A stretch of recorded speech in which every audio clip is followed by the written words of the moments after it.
Estamos iniciando la clase número 31 del grupo de Biblia del Espíritu Santo.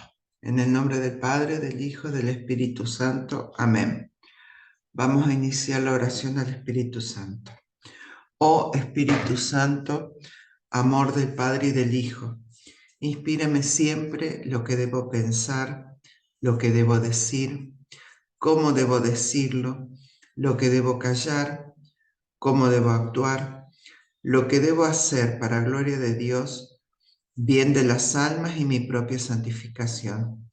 Espíritu Santo, dame agudeza para entender, capacidad para retener, método y facultad para aprender, sutileza para interpretar, gracia y eficacia para hablar. Dame acierto al empezar, dirección al progresar y perfección al acabar. Amén. En el nombre del Padre, del Hijo, del Espíritu Santo. Amén. Voy a compartir ahora mi pantalla para iniciar la clase.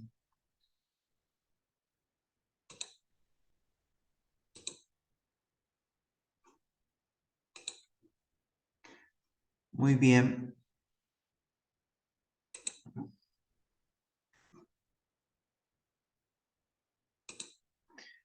Esta clase se llama Pablo de perseguidor a apóstol, porque si bien en el libro de los Hechos de los Apóstoles nunca se lo llama apóstol, sino misionero, él se considera a sí mismo apóstol.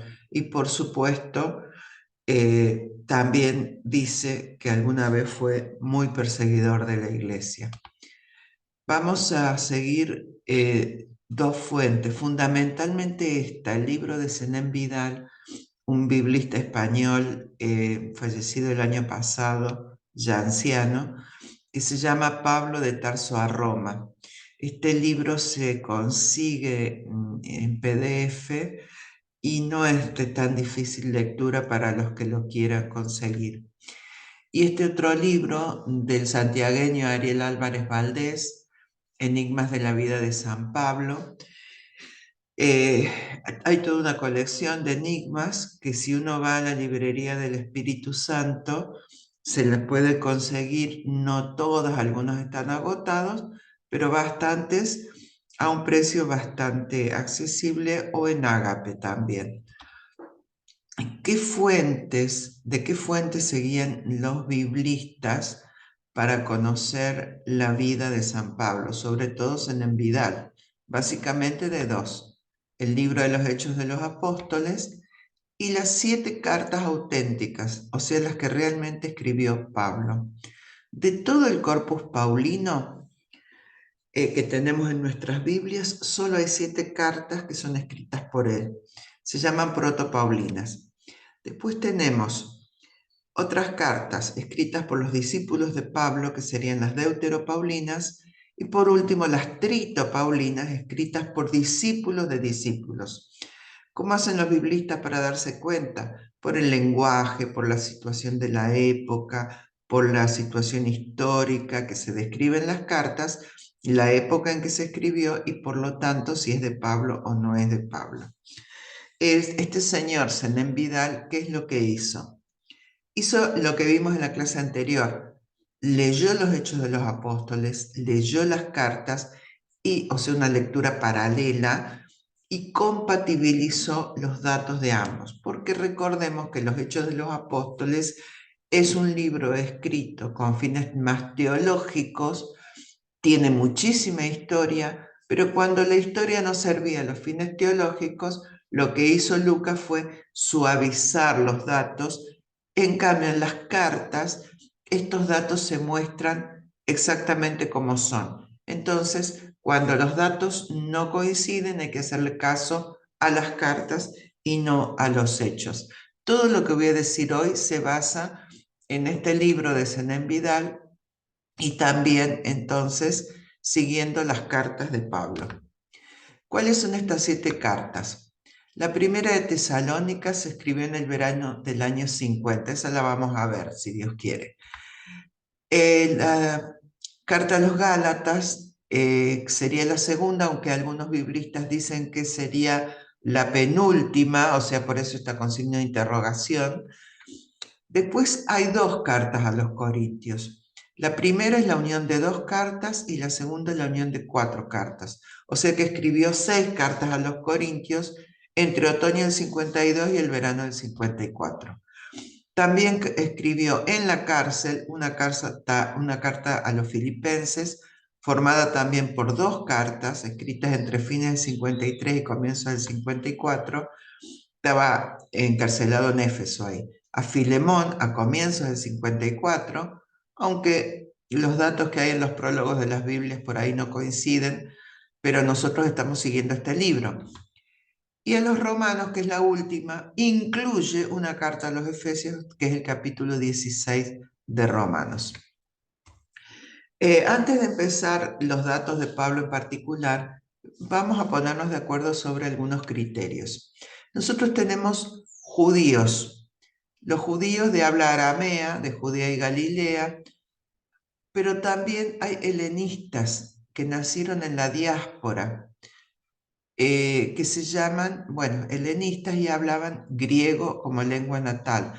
En Alejandría, en Antioquía, en Tarso, en todos los lugares fuera de Judea y Aramea y Galilea había helenistas. Después había lo que se llama prosélitos, que no eran judíos de nacimiento, pero se circuncidan y adoptan todas las costumbres judías, por lo tanto se hacen judíos. Entre los paganos tenemos un grupo muy especial que se llama los temerosos de Dios. Ellos adhieren al monoteísmo y la ética judía, pero no se pueden circuncidar por diversos motivos y por lo tanto solamente son temerosos de Dios. Este grupo es muy, muy importante porque colabora económicamente con las sinagogas y probablemente es el grupo que más alimenta al cristianismo primitivo. Después, entre los primeros cristianos, tenemos también muchos grupos, pero hay dos grupos extremos. Los judaizantes, que consideran que para ser cristiano hay primero que ser judío, hay que ser primero judío. Por lo tanto, se tienen que circuncidar, hacerse judíos y después bautizarse como cristianos. Y tenemos el otro grupo, que son los helenistas, que aceptan a todos solo con el bautismo. En los Hechos de los Apóstoles tenemos el caso, por ejemplo, de Felipe, que bautiza al eunuco, y el eunuco jamás podría haber sido judío por su condición. Estos dos grupos tan extremos, digamos, que ponen en tensión a los dirigentes que deben tratar de compatibilizar de alguna forma y evitar que la iglesia primitiva se rompa en dos grupos que piensan tan diferente. Ahora vamos a Pablo concretamente.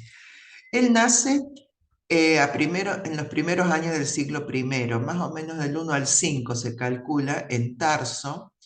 Es fabricante de tiendas o trabajador en cuero, que es algo parecido. En todo caso, es un trabajo físico exigente y que exige también que se fije mucho la vista, ese dato es importante. Ahí tenemos una tienda del desierto, como las que quizá fabricaba Pablo.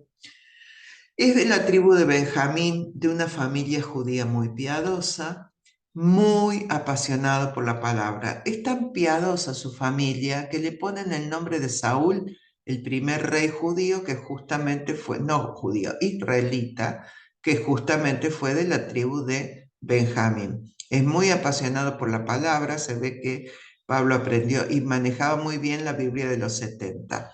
Se traslada a Damasco de joven, es lo que sabemos. ¿Qué es lo que no era? A pesar de que a veces tenemos esa idea en la cabeza, no era fariseo.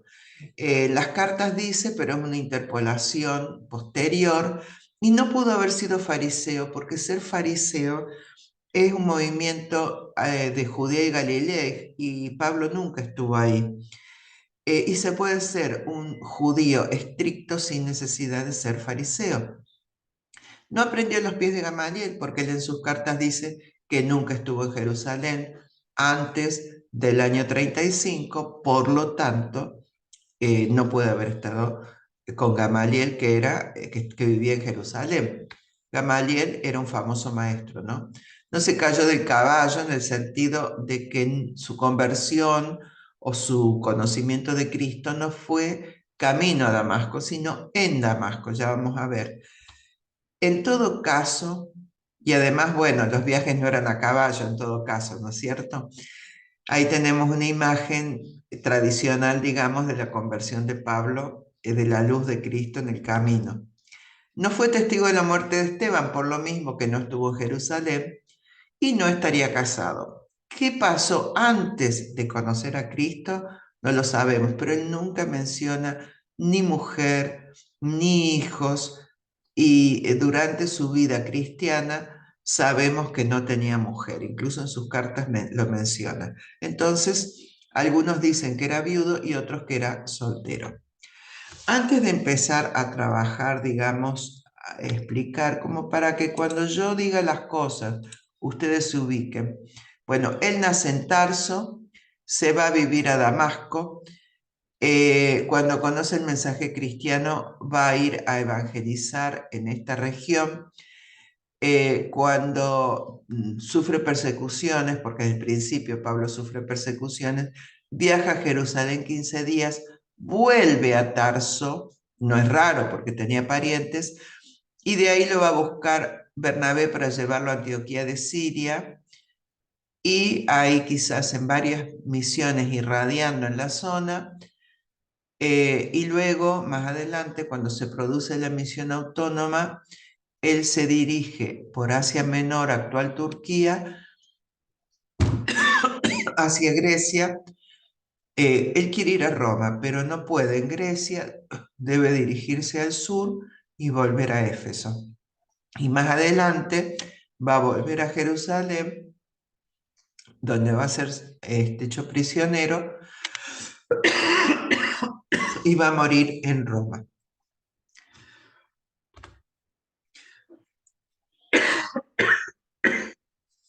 Conversión o vocación. Para Lucas fue una conversión. Cristo se le manifestó y gracias a Ananías recobra la vista y se integra a la comunidad. Pero en sus cartas Pablo nunca habla del hecho. Sí pone Lucas en sus labios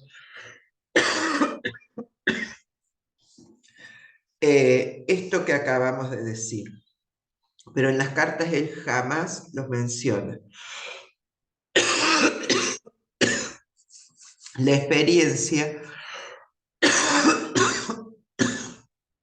fue tan íntima y personal que es imposible de transmitir. Y él habla de su vocación, no de su conversión. ¿Qué sucedió en realidad? Podemos suponer que viviendo Pablo en Damasco como miembro importante de la sinagoga local, aparece un grupo mesiánico que afirma que el Mesías fue crucificado y resucitó. Pablo discute apasionadamente con este grupo, pero ¿cómo discuten los judíos? No discuten a palos, discuten con el Antiguo Testamento. Pablo, ¿qué dice? La ley dice que es maldito el que cuelga de un madero, entonces un crucificado jamás puede ser el Mesías. Porque en Deuteronomio 21-23 dice eso. ¿Qué le contestan los cristianos? Mira las escrituras de los profetas, mira los salmos, vas a ver que nosotros le creíamos maldito, pero él se hizo maldito por nosotros, eran nuestros pecados los que cargaba. Entonces él investiga profundamente el mensaje cristiano para rebatirlo, pero en el proceso se da cuenta de su error y siente que es el llamado de Dios desde el vientre de su madre. Entonces pasa a formar parte del grupo mesiánico. Fíjense que esto sucede en el año 33 y Jesús muere el 7 de abril del 30. Entonces, 3 años después de la muerte de Jesús, ya tenemos un grupo helenista predicando en Damasco. Del 33 al 49, ¿qué pasa? Que es el momento en que él está dependiendo de una comunidad. Como miembro de la comunidad de Damasco, se dan cuenta que él está en Damasco, está en la sinagoga, eh, combate a los cristianos, se convierte al cristianismo, no puede ahora ir a predicar a las sinagogas de Damasco como miembro del grupo disidente. Entonces lo mandan a predicar a Arabia, alguna ciudad cercana. Arabia es toda esa región desértica que yo les mostré al sur de Damasco, pero hay ciudades. El mensaje de Pablo, que es bastante fuerte y subversivo para esa sociedad, una sociedad en la cual la religión es la propaganda del imperio, además fuente de divisas, y donde se basa en la supremacía. Es una sociedad absolutamente piramidal, se llama de patronazgo, y va una persona a predicar que hay un solo Dios, otro Mesías que no es el emperador, y que además todos los hombres somos iguales. Es muy subversivo, lo persiguen. Entonces, ante la persecución, regresa a Damasco, pero lo van a matar aún en Damasco. Por lo tanto, huye descolgándose de un canasto por la muralla. Eso es en el año 35, porque Pablo en sus cartas dice que está 2 años predicando. En el año 35, entonces, viaja a Jerusalén por 15 días para conocer a Pedro y Santiago. Él lo dice en sus cartas solamente a Pedro y Santiago. Sin embargo, también lo ve a Bernabé, se ve que lo conocía de antes. Vuelve a Tarso y ahí va a buscarlo Bernabé y forma parte de la comunidad de Antioquía durante 14 años. Quizá los 14 años más felices de su vida. Es una persona importante en la comunidad de Antioquía y es considerado profeta. En el año 40, o sea, como miembro de la comunidad de Antioquía, cristiano, ¿no? Tuvo un éxtasis, narra él, ¿no? En el año 48. En el año 48 pasa algo importante.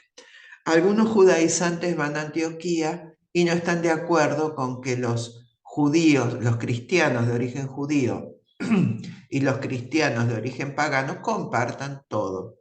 Entonces van Bernabé, Pablo y Tito, que es un pagano. Tito no está circuncidado, pero es cristiano, ¿no?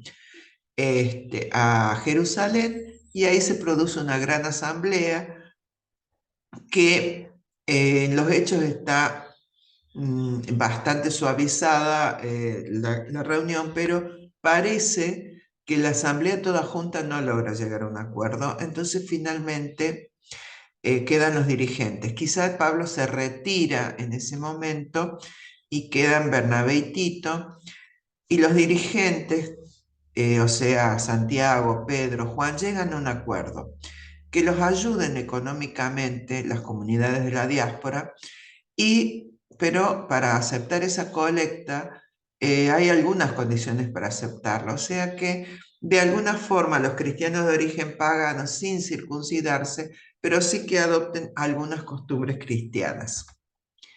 Este es el segundo viaje misionero de San Pablo según Hechos. Pablo va a tener una diferencia importante con Bernabé y Pedro a raíz de esta situación, y ahí es cuando inicia su misión autónoma. Y yo les decía, ¿se acuerdan? Que sale de Antioquía y se dirige resueltamente hacia el oeste. Él quiere llegar a Roma, no lo logra, ya vamos a ver por qué, y a, porque yo les quería mostrar algo que no estaba en el otro mapa, que cuando él realiza su misión autónoma, empieza en Galacia, en esta zona, sigue en Filipos, Tesalónica, Berea, Atenas, Corinto y Éfeso.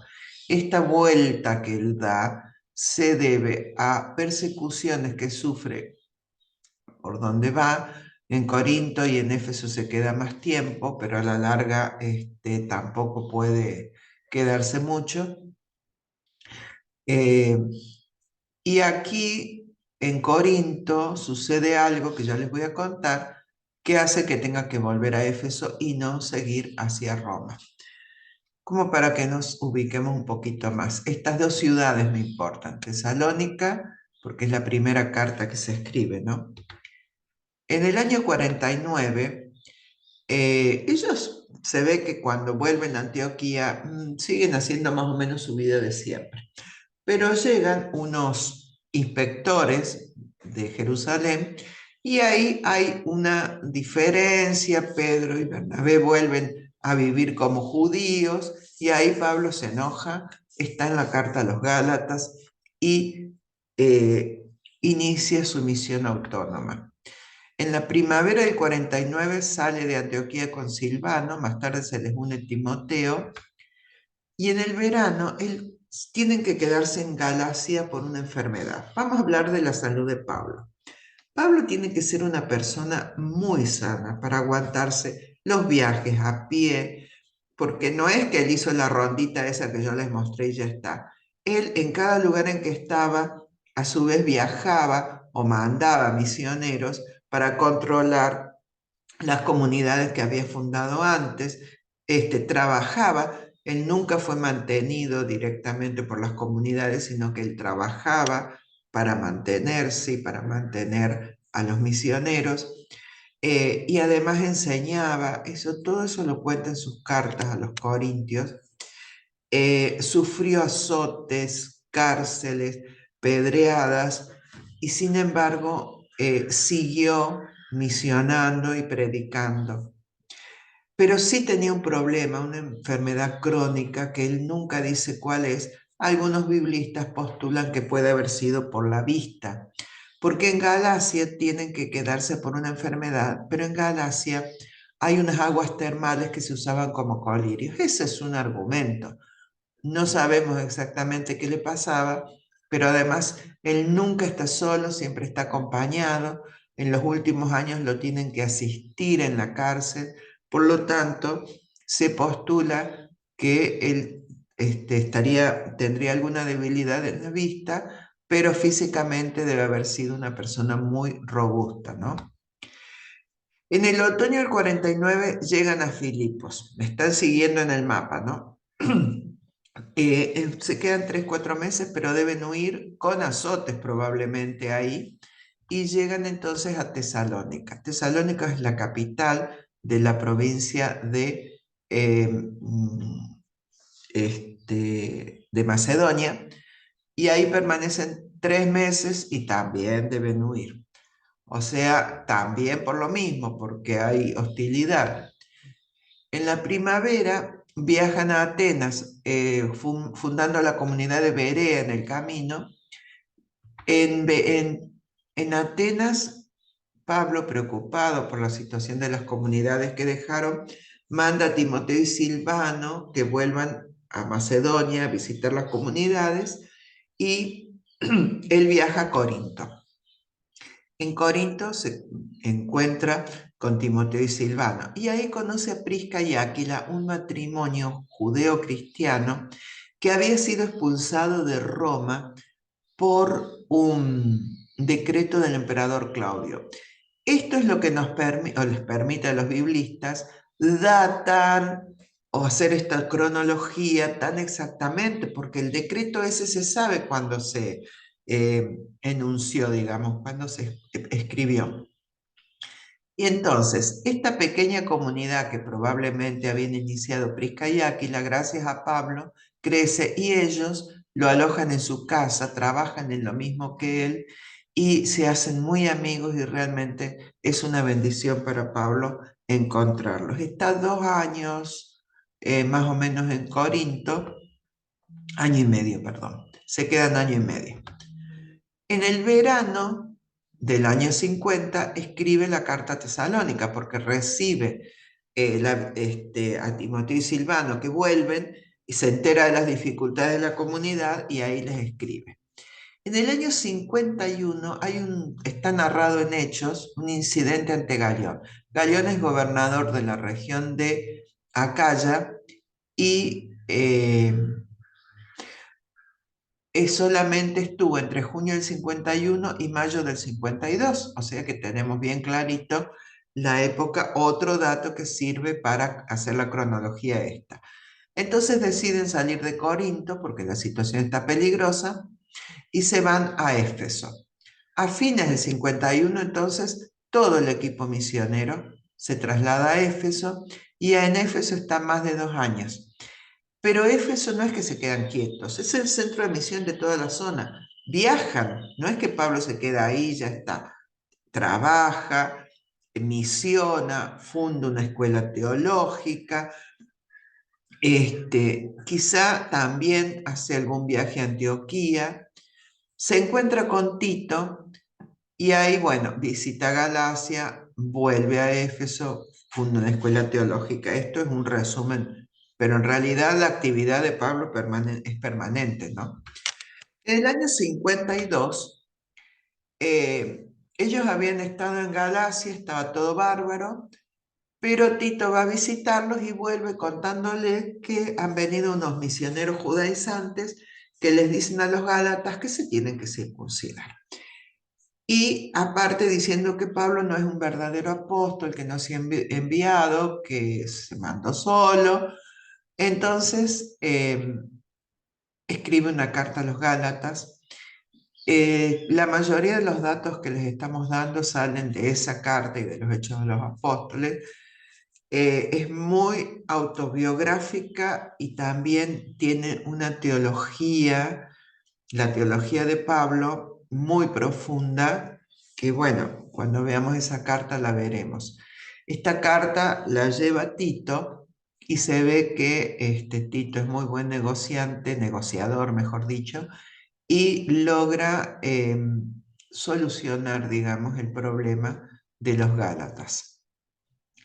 En el otoño recibe una visita de los corintios, donde le cuentan algunas dudas o dificultades, escribe una carta. Bueno, les dije que a los corintios les escribe 6 cartas, no es la única. En el año 53, en la primavera, otra visita de los corintios y otra carta, porque sigue habiendo problemas, él siempre en Éfeso. En el verano escribe otra carta a los corintios, pero eh, finalmente en el otoño va a visitarlos, hay un problema con los corintios, entonces les escribe otra carta y después, en el mismo otoño, hay un viaje que hacen no, son Tito el que hace el viaje por Macedonia y Acaya y le trae, digamos, las novedades a Pablo. A fines del año 53 es hecho prisionero en Éfeso y posiblemente hay una condena a muerte. Los filipenses le mandan dinero, no es la primera vez que lo ayudan. Es de los únicos que Pablo recibe dinero. Se ve que hay una relación muy entrañable con esta comunidad. En el año 54 está en prisión y escribe las cartas a los filipenses y la carta a Filemón. Acuérdense, no lo he dicho antes, pero acuérdense que la primavera para el hemisferio norte es en abril y el otoño es en octubre, ¿no? Entonces logran la libertad, Pablo, gracias a una arriesgada intervención de Prisca y Áquila, pero él ya no puede volver a Éfeso, nunca más. Y ahí hace un viaje circular por todas las comunidades recogiendo la colecta para Jerusalén y con un representante de cada comunidad para llevar esta colecta. Y en el verano, junio-julio, escribe más cartas a los corintios desde Macedonia. Y en el año 55 está en Corinto ya decidido a viajar a Jerusalén, escribe las últimas cartas. Si vamos a hacer caso a los que dicen que la penúltima es Gálatas, escribiría la carta a los Gálatas. Zenén Vidal tiene otra mirada. Y la carta a los romanos, que es como su testamento espiritual. Él planea viajar a Roma y esta carta la escribe a una comunidad que él no conoce para ser bien recibido. Y ahí viaja a Jerusalén. Cuando llega a Jerusalén, casi enseguida hay un disturbio, lo ponen preso, lo llevan a Cesarea, donde está el gobernador, y de ahí lo envían a Roma. Entre otoño del 55 y primavera del 56 hay un largo viaje a Roma, hay 3 meses que él queda varado en una isla, y en los años 56 al 58 está prisionero en Roma, así termina el libro de los Hechos, y en el año 58 supuestamente sería condenado a muerte y es la muerte de Pablo. Hasta ahí podríamos hablar de su vida, se dan cuenta que desde el 49 al 55 son los años más agitados y fructíferos de su vida, pero seguramente esos 14 años que pasó en la comunidad de Antioquía fueron también muy importantes, también para su formación cristiana, porque él dice que eso no se lo dijo a nadie, pero él pertenecía a una comunidad y en esa comunidad se formó. Además, Pablo sabía muchísimo del Antiguo Testamento. Recuerden que era considerado profeta en la comunidad de Antioquía. Era realmente una persona apasionada por la palabra y por Jesús. Vamos a ver la carta tesalónica. Vamos a ver, ¿en qué circunstancias se escribe? Bueno, tenemos un riesgo en la comunidad por falencia en su formación. Estuvieron, no sé, 2 meses, no mucho más. El tono de la carta es muy linda, la carta, muy linda, es muy cariñosa. Es un tono de comunidad en el equipo y exhortación para mantener la fe en la comunidad. Es una sola carta, pero hay añadiduras, seguro. En el capítulo 2, versículos 15 y 16 son una diatriba contra los judíos. Eso no se justifica para Pablo en ese momento histórico. Es más bien probable que haya sido un agregado de la escuela paulina posterior. Y quizá en el capítulo 5. El tono de la carta es cariñoso, entrañable, es una exhortación a la unidad y a mantenerse firmes en el Señor. El contexto. En el libro de los Hechos nos cuenta que llegaron a Tesalónica, donde había una sinagoga judía, y ahí Pablo se dirigió y durante 3 sábados discutió con ellos, citando la Escritura. Algunos judíos se convencieron y se unieron a Pablo y Silas, y también le hicieron un gran número de gente de nacionalidad griega que habían aceptado la fe de los judíos, o sea, temerosos de Dios, y no pocas mujeres influyentes. Fíjense lo que yo les decía, cuando estos temerosos de Dios se unen a la comunidad de Pablo, los judíos, la sinagoga judía se queda sin clientes, sin gente que los mantenga. Entonces, llenos de envidia, los judíos reclutaron a algunos maleantes, luego se presentaron en casa de Jasón con la intención de hacer comparecer a Pablo y Silas ante la asamblea del pueblo. Y ahí los acusaron de predicar un nuevo rey. Eso es muy peligroso, la pena era directamente la muerte. Entonces los hermanos enviaron a Pablo y Silas a Berea. Entonces ahí se interrumpe abruptamente la misión en Tesalónica. Tesalónica, vamos a ver antes de empezar esto, ¿qué es Tesalónica? Tesalónica es la capital de la provincia de Macedonia, es un puerto, tiene 100.000 habitantes y una comunidad judía de unas 2.000 personas. Ahí se aloja en una posada gracias a la ayuda económica que le brinda la comunidad de Filipos y un pequeño grupo de judíos se adhiere a su mensaje, entre ellos Jasón, un hombre rico que lo alojó en su casa, también algunos paganos, y esto hizo que los judíos lo acusaran de proclamar un nuevo rey. Los dejan libres porque no hay pruebas, pero esa noche Pablo se marcha con su equipo. Es lo que acabamos de contar. Deben huir. Entonces, desde Corinto, Pablo decide escribir una carta con el fin de completar su formación. Con esta carta nace el Nuevo Testamento. Bueno, Pablo supo interpretar como nadie a Jesús al punto que él mismo confiesa, ya no soy yo quien vive, sino Cristo que vive en mí. Recorrió muchos lugares por su pasión por Jesús, llevando el mensaje del Evangelio y fundando comunidades. Tuvo que sufrir injurias, azotes y cárcel, pero eso no le impidió buscar maneras nuevas de hacer conocer a Cristo Jesús. Hoy quizás somos bastantes, algunos humildemente, que buscamos mantener vivo el mensaje de todas las maneras posibles. Algunas veces lo hacemos bien, otras no tan bien, ¿no? Pero sí queremos que Cristo sea conocido por un mundo que cada vez lo necesita más. Ahora vamos a ver algunos fragmentos de la carta, no todos. Ustedes después la van a leer completa en su casa. Detalle: Pablo, Silvano y Timoteo. O sea, no Pablo el apóstol, no Pablo apóstol por parte de Jesucristo, etcétera, etcétera, como están las otras cartas, sino simplemente Pablo, Silvano y Timoteo, el equipo catequístico, el equipo misionero que se presenta sin títulos a la iglesia de los tesalonicenses. Y en un tono muy amoroso. En todo momento damos gracias a Dios por todos ustedes, recordándolos sin cesar en nuestras oraciones. Tenemos presente ante nuestro Dios y Padre la obra de su fe, los trabajos de su caridad y la tenacidad de su esperanza en Jesucristo nuestro Señor. Los 3 primeros capítulos son muy elogiosos a la comunidad. ¿Ven? Estos son fragmentos que yo seleccioné. Ustedes se han convertido en modelo para todos los creyentes de Macedonia y Acaya. En el capítulo 2, un poquito Pablo cuenta lo que le pasó en Filipos.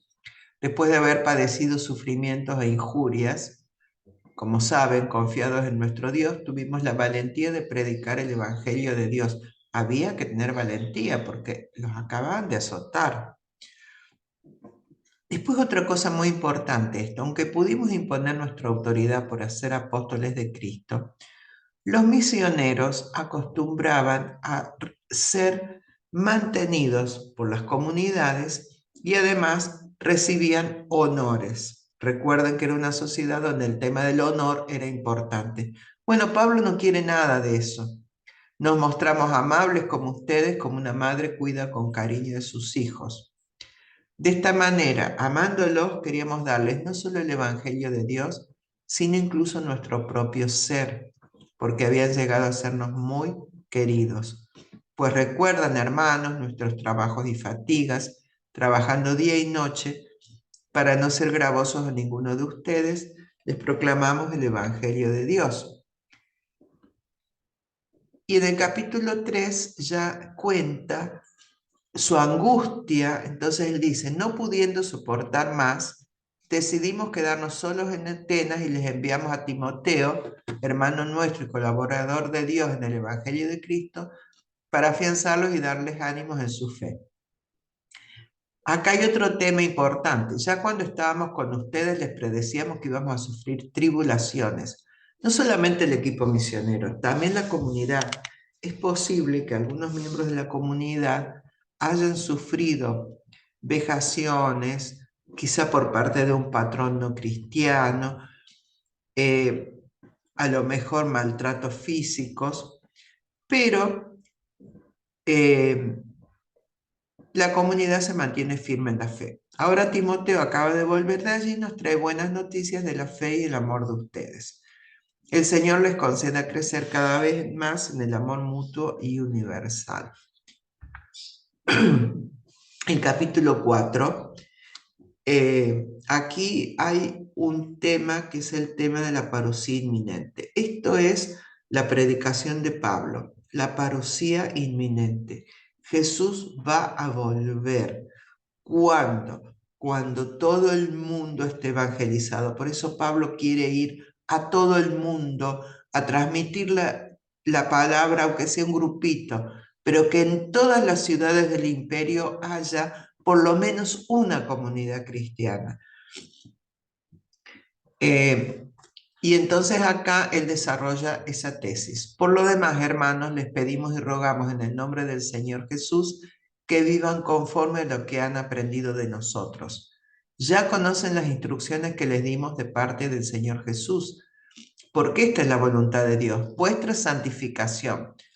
Otro tema, que se alejen de la fornicación, que cada uno de ustedes sepa poseer su cuerpo con santidad y honor y no dominado por la pasión como hacen los gentiles que no conocen a Dios. Bueno, este es un tema que después se repite en Corinto, en la carta a los Corintios. Los gentiles, los paganos, tenían una postura mucho más laxa que los judíos con respecto a la sexualidad. Para ellos era una actividad social más. Bueno, Pablo les dice, les explica que en el cristianismo la cosa no es así, que el cuerpo es templo del Espíritu Santo y por lo tanto debe ser respetado en sí mismo. Acerca del amor fraterno, les dice, bueno, sabemos que ustedes lo ejercen, pero les rogamos que sigan progresando. Y aquí está respecto de la parucía. Hermanos, no queremos que estén en la ignorancia respecto de los muertos, para que no se entristezcan como los demás que no tienen esperanza. Porque si creemos que Jesús murió y resucitó de la misma manera, Dios llevará consigo a quienes murieron en Jesús. Porque el Señor mismo, al sonar una orden, bajará del cielo. Entonces resucitarán primero los que murieron en Cristo. O sea, les aclara que los que murieron no se perdieron, porque van a resucitar. Después nosotros, los que quedamos vivos, seremos llevados juntamente con ellos al cielo sobre las nubes, al encuentro del Señor, y así estaremos siempre con el Señor. Consuélense mutuamente con estas palabras. Es la esperanza cristiana. Un detallecito antes de terminar la carta. En este párrafo del capítulo 1, apenas empieza, tenemos presente ante nuestro Dios y Padre la obra de su fe, los trabajos de su caridad y la tenacidad de su esperanza. ¿Ven? Las tres virtudes teologales, fe, esperanza y caridad. Bueno, sigamos entonces con el capítulo 5. Ahí es la tesis que algunos dicen que puede ser otra interpolación, es que el día del Señor llegará como un ladrón nocturno, o sea, intempestivamente. Y luego exhortaciones. Que tengan respeto a los que trabajan entre ustedes, los que gobiernan y aconsejan en nombre del Señor. Serían tres categorías de dirigentes. Parece que que algunos no los respetaban como correspondía a estos dirigentes de las comunidades, quizá porque eran los que más servían, ¿no?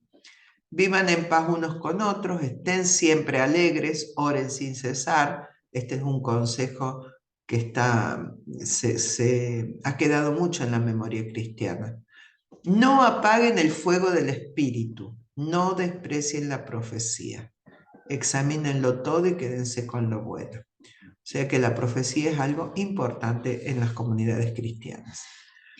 Y luego, que Él, el Dios de la paz, los santifique plenamente, que todo su ser, el espíritu, el alma y el cuerpo, se conserve sin mancha hasta la venida de nuestro Señor Jesucristo. Fiel es el que los llama y es Él quien lo hará.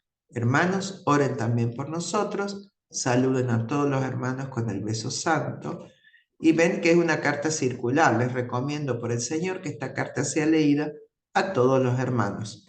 La gracia de nuestro Señor Jesucristo sea con ustedes. Bueno, esto entonces sería